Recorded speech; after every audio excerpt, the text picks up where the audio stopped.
Kemudian contoh yang kedua, gambar-gambar yang diagungkan ialah gambar raja-raja, pemimpin-pemimpin, artis pada zaman kita ini dan lain-lain lagi.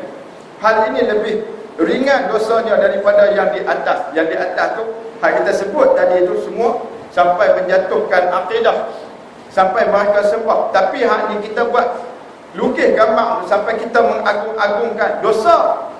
Ya, tetap berdosa, akan tetapi menjadi dosa besar. Ya, kalaulah gambar-gambar ini merupakan orang kafir, orang zalim, orang fasik yang jahat seperti para hakim yang menghukum selain daripada apa yang diturunkan oleh Allah Subhanahu wa taala, atau para pemimpin yang menyeru selain daripada agama Allah Subhanahu wa taala. Begitu juga dengan artis yang membesarkan perkara yang tidak betul serta menyebarkan perkara keji dan gambar bogel atau separuh bogel kepada umat. Ternyata banyak gambar yang dilukis pada zaman Nabi dan selepasnya dari jenis yang dimuliakan dan diagungkan, kebiasaannya digalakkan oleh kaum Rom dan juga Parsi, yaitu Nasrani dan Majusi. Sememangnya gambaran seperti itu cukup memberi kesan kepada kepercayaan mereka untuk memuliakan ketua-ketua agama dan pemimpin negara mereka sekaligus. Diriwayatkan oleh Muslim daripada Abu Ad-Duha, katanya, pada suatu hari aku bersama Masruf memasuki sebuah rumah yang ada di dalamnya beberapa patung. Lalu Masruf berkata kepadaku, "Inikah patung Kisra?" Jawabku, "Bukan, ini patung Maryam." Seolah-olah Masruf menyangka bahawa gambar itu dibuat oleh orang Majusi. Kebiasaannya mereka melukis gambar raja-raja mereka pada pinggan mangkuk dan bekas yang mereka guna, akan tetapi patung itu sebenarnya dibuat oleh Nasrani. Dalam kisah ini Masruq berkata, "Aku telah mendengar dari Abdullah, iaitu Ibnu Mas'ud radhiyallahu anhuma, bahawa Nabi sallallahu alaihi wasallam bersabda, "Inna asyaddan nasi azaban 'indallahil musawwirun." Maksudnya orang yang paling berat siksanya di sisi Allah ialah para pelukis. Hadis riwayat Muslim. Selain dari gambar seperti papan tanda, jika kategori yang tidak bernyawa umpama tumbuh-tumbuhan, pepohon lautan, kapal sampan, gunung ganang, matahari, bulan dan bintang-bintang. Begitu juga gambar pemandangan semula jadi seperti benda-benda yang tidak bergerak, maka tidak salah untuk seseorang melukis atau menyimpan. Dan perkara ini tiada perselisihan lagi padanya. Jika gambar-gambar itu bernyawa dan tiada apa yang dilarang padanya, tiada sebab hendak dimuliakan dan diagungkan, dan tidak bermaksud untuk menandingi ciptaan Allah Subhanahu wa taala, maka aku berpendapat yang terlihat itu tidaklah diharamkan sebagaimana disebut dalam banyak hadis yang sahih. Ini syarah daripada siapa? Daripada Syekh Yusuf Qaradawi. Nah, dia kata jika gambar-gambar itu bernyawa dan tiada apa yang dilarang padanya, tiada sebab hendak dimuliakan dan diagungkan, dan tidak bermaksud untuk menandingi ciptaan Allah, maka aku berpendapat, dia kata, yang terlihat itu tidaklah diharamkan sebagaimana disebut dalam banyak hadis yang sahih.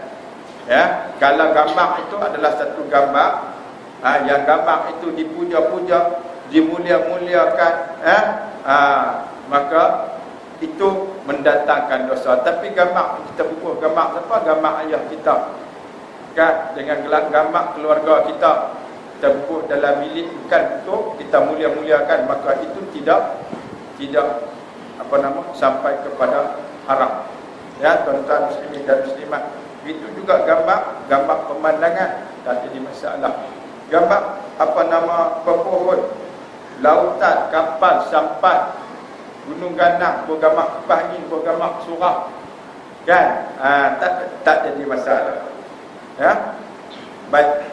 Imam Muslim meriwayatkan dalam sahihnya daripada Bishr bin Sa'id, daripada Zaid bin Khalid, daripada Abu Talhah, bahawa baginda sallallahu alaihi wasallam bersabda, "Innal malaikata la tadkhulu baitan fihi suratun," bahawasanya malaikat tidak akan masuk rumah di dalamnya ada gambar. Riwayat Muslim. Bishr seterusnya bercerita, pada suatu hari Zaid radhiyallahu anhu sakit. Dia kata, maka kami datang menziarahinya.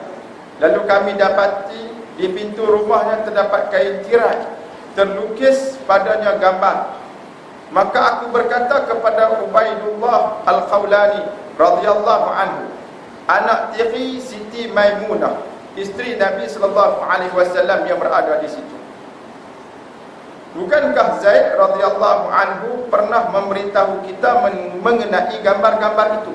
Ubaidullah radhiyallahu anhu menjawab, tidakkah kamu mendengar katanya, melainkan garisan yang ada pada pakaian? Imam Tirmizi meriwayatkan dengan sanadnya kepada Utbah bahawa dia pernah menziarahi Abu Talhah Al-Ansari yang sedang sakit, dan ketika itu seorang sahabat Nabi sallallahu alaihi wasallam yang lain, iaitu Sah bin Hunayf, lalu Abu Talhah dengan tiba-tiba memanggil seseorang supaya menarik keluar kain alas tempat tidurnya yang ada garisan atau gambar.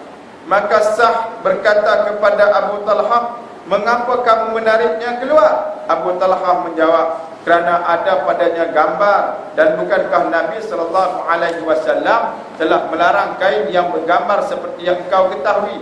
Sahal berkata, bukankah Nabi sallallahu alaihi wasallam juga telah berkata, melainkan yang ada corak pada kain? Abu Talhah menjawab, benar, tetapi hatiku tidak tenang bila aku menggunakan alas tersebut. At-Tirmizi berkata, bicara itu baik dan sahih.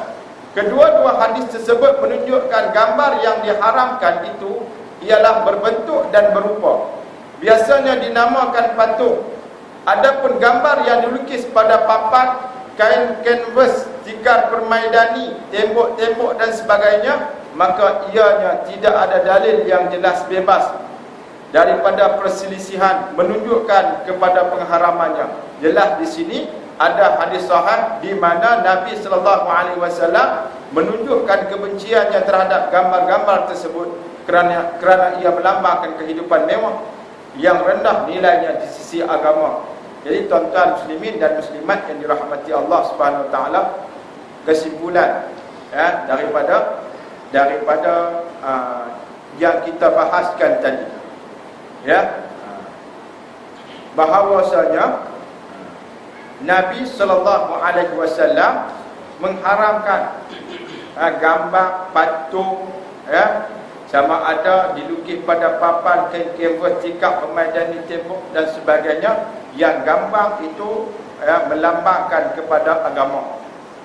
Selain gambar-gambar macam kita kata gambar benda-benda yang tak hidup, gambar pokok, gambar kapal tadi, ada masalah. Dan tentang apa? Tentang menggambarkan, melukis di atas apa nama kita kata satu tempat lukis, sama ada pada papan, kain kanvas, permaidani, jadi ada perselisihan ulama terhadap perkara tersebut. Tapi Nabi sallallahu alaihi wasallam dia membenci terhadap gambar-gambar tersebut sebab melambangkan kehidupan yang mewah, yang nilai dia rendah di sisi agama Allah Subhanahu wa taala. Imam Muslim meriwayatkan daripada Zaid bin Khalid Al-Juhani daripada Abu Talhah Al-Ansari, katanya, aku telah mendengar Rasulullah sallallahu alaihi wasallam bersabda, la tadkhulul malaikatu baitan fihi kalbun wala tamathil.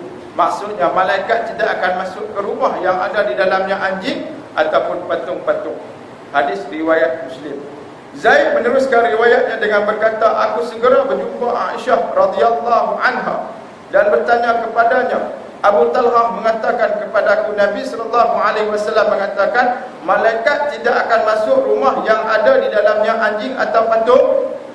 Benarkah wahai Aisyah? Aisyah radhiyallahu anha menjawab, bukan begitu, tetapi aku akan ceritakan kepada kamu perkara yang sebenarnya.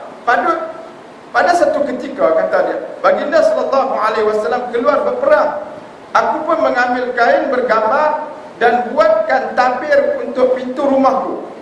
Apabila Nabi sallallahu alaihi wasallam kembali, dan melihat kain tersebut, aku melihat kebencian baginda sallallahu alaihi wasallam terhadap tirai itu. Baginda sallallahu alaihi wasallam mencabut dan mengoyakkannya, lantas bersabda, innallaha lam ya'murna an na'swal hijarata wat-tin. Maksudnya sesungguhnya Allah Subhanahu wa taala tidak menyuruh kita memakai pakaian pada batu dan tanah. Hadis riwayat Muslim. Aisyah radhiyallahu anha berkata lagi, lantas aku mengambil kain tersebut dan menjadikannya 2 bantal yang diisi di dalamnya sabun. Nabi sallallahu alaihi wasallam melihatnya, tetapi baginda sallallahu alaihi wasallam tidak membantahku melakukan demikian. Hukum yang diambil dari hadis ini tidak lebih dari makruh tanzih, iaitu makruh yang sangat dituntut untuk kita tinggalkannya. Kerana apa? Menghias pintu rumah dengan kain tirai yang bergambar, yang ada gambar. Ya? Imam An-Nawawi rahimahullah berkata, hadis ini tidak menunjukkan pengharaman memasang tirai. Kerana lafaz bahawa Allah SWT tidak menyuruh kita melakukan demikian, maka hukum yang dipegang bahawa perbuatan itu tidak wajib dan tidak pula sunat ataupun harus juga tidak sama sekali menunjukkan haram. Mana kata apa? Bukan tak boleh buh tirai, tapi yang masalah dia tu gambar. Ya, kalau buh tirai kain apa nama kosong macam ni tak ada masalah. Ha? Yang ni buh tirai dah gambar. Ya, gambar. Lah ni gambar kartun banyak kan, kita buat gambar kartun. Tak ada masalah. Kan? Tapi Nabi tak suka. Maksudnya di sini makruh hukum dia. Nampak tak? Makruh hukum dia. Kan? Oh, tak apalah ustaz, tak haram, makruh. Kan? Tak haram, makruh. Sebab apa tuan-tuan? Dia dapat apa kata apa? Bila bubuh gambar-gambar hak hidup ni, dia akan mendatangkan khayalan pada budak-budak dia nak tidur. Dia nak tidur, tengok tirai gambar Ultraman. Kan? Dia duk angan-angan Ultraman tu lah. Kalau kita marah kat dia kan, kita marah kat dia. Jangan duk apa nama buat lagu tu. Kalau dia buat perangai kan, bawa dia pi Maidi Kuala Bantal. Kan? Dia nak beli apa atau kita kata tak usah belilah, di rumah pun dah ada dah. Dia buat perangai, kita kata, jangan buat perangai kau tu. Dia tengok kita balik. Dia kata jaga. Cik jadi Ultraman ni tu, cik fire apa? Nampak? Dia duduk khayalan dia tu tuan-tuan. Dia duduk tengok tu dia berkhayal. Kita selalu kadang-kadang gambar apa SpongeBob. Kan? Gambar SpongeBob kan dah. Duduk tu. Mak pun suka juga. Seronok juga mak pun. Kita beli ada gambar SpongeBob. Kan? Mak pun tengok juga SpongeBob SquarePants. Gambar tu. Tumpang telinga anak-anak hari. Tuan-tuan macam mana boleh kan tengok, tak ada masalah kan nak tengok kan. Jadi nanti budak dia bawa khayalan dia tu sampai kadang-kadang dalam tidur tuan-tuan. Tu nak buat gambar apa? Tak usah buat gambar apa, buat kosong kan. Tak ada masalah. Kalau buat kosong tu tak ada apa. Kan? Kemudian apa yang diriwayatkan oleh Imam Muslim daripada Aisyah radhiyallahu anha katanya, kana lana sitrun fihi timsalun ta'ir wa kana ad-dakhilu idza dakhala istaqbalahu faqala li Rasulullah sallallahu alaihi wasallam hawili hadza fa inni kullama dakhaltu fara'aituhu zakatud dunya. Aku mempunyai kain tabir, padanya terlukis gambar burung, dan setiap orang yang memasuki rumahku akan melihatnya. Maka Rasulullah sallallahu alaihi wasallam berkata kepadaku, pindahkanlah tabir ini, kerana setiap kali aku masuk ke rumah dan melihatnya, aku akan teringat akan keindahan dunia. Nampak tak? Orang kata khayalan tadi. Rasulullah sallallahu alaihi wasallam tidak menyuruh Aisyah radhiyallahu anha memotongnya, tetapi meminta ianya dipindahkan dari tempat asalnya supaya baginda sallallahu alaihi wasallam tidak melihatnya apabila masuk ke dalam rumah. Ini kerana adanya perasaan benci di dalam hati baginda sallallahu alaihi wasallam untuk melihat benda yang boleh mengingatkan kepada dunia serta keindahannya. Seperti yang diketahui, sesungguhnya Rasulullah sallallahu alaihi wasallam menunaikan solat sunat di rumahnya, dan tirai yang bergambar serta patung kebiasaannya menjadi penghalang hati dan fikiran daripada khusyuk dan menetapkan diri bermunajat kepada Allah Subhanahu wa taala. Itu dia. Jadi tuan-tuan muslimin dan muslimat yang dirahmati Allah Subhanahu wa taala. Jadi panjang ni. Ya. Dah baca berapa habis. Larat tunggu dah. Ya. Tak larat. Kalau tak larat saya pun nak pergi. Kan? Sama-sama. Sebab apa Nabi sallallahu alaihi wasallam suruh buat turun Aisyah buat turun tirai ni? Ya, pasal apa? Sebab di tirai tu tadi ada gambar apa? Gambar burung. Kan? Sebab apa? Boleh mengingatkan Nabi kepada dunia. Ni yang kata jadi khayalan tadi. Begitu juga tirai-tirai yang digantung. Kalau kita sembahyang, bukan kata tirai yang digantung tu rapatkan sah tu, kita akan Allahu Akbar, tengok siapa dia dah tulis dari aku berhenti kan. Dia boleh menjadikan kita hilang khusyuk, hilang fokus dalam ibadat. Nampak tuan-tuan? Jadi tak payah berapa lah. Tak apa bubuh bilang nak peringat tu kan. Tak dia pakai figuran habis tak je lah. Imam Bukhari meriwayatkan daripada Anas radhiyallahu anha, katanya Aisyah radhiyallahu anha pernah memasang tirai untuk menutupi dinding rumahnya. Lalu Nabi sallallahu alaihi wasallam berkata kepadanya, "Amitihi anni fa innahu la tazalu tasawiruhu ta'ridu li fi salati." Nabi kata, alihkanlah tabir ini daripada aku, kerana sesungguhnya gambar-gambar yang ada padanya sentiasa menggangguku dalam solat. Hadis ini disimpulkan bahawa Rasulullah membenarkan tabir yang bergambar burung di rumahnya, dan ada kain yang bergambar sesuatu yang lain, cuma baginda membenci saja. Kesimpulan dari semua hadis tersebut, maka golongan salaf berkata yang dilarang itu ialah gambar-gambar yang ada bayangan, iaitu berjisim. Tidak salah pada gambar yang tiada bayangan. Imam Nawawi telah menyebutkan dalam hal ini dalam syarah Muslim, tetapi ditolak yang katanya sesungguhnya itu adalah pendapat yang batil. Al-Hafiz Ibn Hajar menyanggah dalam kitab Fathul Bari dengan diriwayatkan sanadnya yang sahih daripada Al-Qasim bin Muhammad, salah seorang ahli fiqh Madinah yang terkenal pada zamannya. Syekh Bakhit menukilkan daripada Al-Katabi, katanya orang yang melukis gambar binatang, memahat gambar pepohon dan sebagainya, aku berharap mereka tidak termasuk ke dalam ancaman ini, meskipun perbuatan serupa itu dihukumkan makruh dan termasuk dalam hal yang menarik hati kepada perkara-perkara yang tidak perlu. Semua itu tidak lain dan tidak bukan kerana orang yang melukis gambar binatang tidak mengada-adakan atau mencipta hakikat binatang itu, malah dia melukis bentuknya dan meniru gambarnya sahaja. Gambar seumpama itu telah banyak kehilangan anggotanya, yang mana ianya tidak akan hidup tanpanya dan kehilangan jisimnya sekaligus. Di antara hal-hal yang menguatkan lagi pendapat ini seperti yang disebutkan di dalam hadis kursi, wa man azlamu mimman zahaba yakhluqu ka khalqi fayakhluqu zarrah fayakhluqu sya'irah. Siapakah lagi yang lebih menzalimi dirinya daripada seseorang yang mengaku dapat mencipta seperti aku mencipta? Cubalah ciptakan sebiji gandum atau sebiji jagung. Sememangnya ciptaan Allah sebagaimana yang dilihat dengan mata kasar, bukanlah yang terlukis pada benda. Ciptaan Tuhan itu mempunyai bentuk dan jisim. Firman Allah, "Wallazi yusawwirukum fil arhami kaifa yasha." Dialah yang membentuk rupa kamu dalam rahim ibu kamu sebagaimana yang dikehendaki. Ya.